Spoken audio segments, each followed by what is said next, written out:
বলিউড পরিচালক করণ জোহরের reality show the ট্রেইটার্স বর্তমানে আলোচনায়। অ্যামাজন প্রাইম ভিডিওতে মুক্তিপ্রাপ্ত এই সিরিজটি দর্শকদের মধ্যে সাড়া ফেলেছে। গত 12 জুন প্রথম 3 পর্বের প্রিমিয়ারের পর 19 জুন চতুর্থ পর্ব প্রকাশিত হয়েছে, যেখানে 4 জন প্রতিযোগীর বিদায় ঘটেছে। ভোটাভুটির মাধ্যমে সবচেয়ে বেশি ভোট পেয়ে 4 জন প্রতিযোগিতা থেকে ছিটকে গেছেন।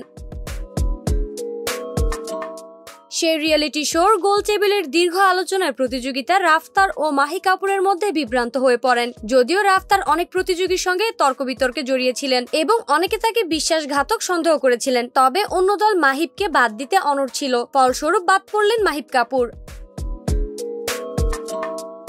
এপিসোডের শুরুতে ব্রেকফাস্ট এরিয়ায় একে একে সব প্রতিযোগী জড়ো হলেও মুকেশ অনুপস্থিত ছিলেন। এরপরে বিভিন্ন ঘটনার পর করণ জোহর মুকেশকেই বহিষ্কার করেন। সন্দেহের পরবর্তী পর্যায়ে সম্ভাব্য বিশ্বাসঘাতককে নিয়ে ব্যাপক বিতর্ক হয়। রাফতারের নাম নিয়ে আলোচনা হলেও আশিস বিদ্যার্থী সবচেয়ে বেশি ভোট পেয়ে ক্ষমতাচ্যুত হন। এই পর্বে উর্ফি এবং রাফতারের মধ্যে তীব্র ঝগড়া হয়, যেখানে তারা একে অপরকে বিশ্বাসঘাতক বলে অভিযুক্ত করেন।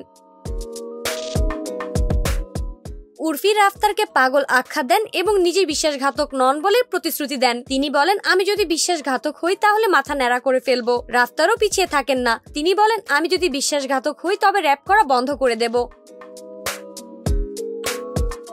আশিস বিদ্যার্থীর বিদায়ের পরের রাউন্ডে বেশিরভাগ প্রতিযোগী রাফতারকে বিশ্বাসঘাতক হিসেবে দাবি করেন। অপূর্বা, সুফি, রাফতারের নাম বিশ্বাসঘাতক হিসেবে উঠে আসে। শেষ পর্যন্ত অনেকেই রাফতারের বিরুদ্ধে ভোট দেন এবং এভাবেই শোতে তার যাত্রা শেষ হয়। এখন দেখার পালা সামনে আর কি হয় করণ জোহরের এই রিয়েলিটি শোতে।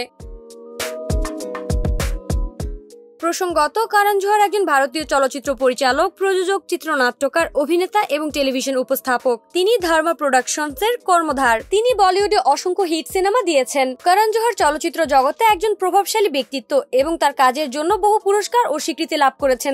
তিনি ধর্ম প্রোডাকশনসের মাধ্যমে অনেক সফল চলচ্চিত্র প্রযোজনা করেছেন। নাইমি জান্নাত ব্যাপ্তি, শোবিজ 24, ঢাকা।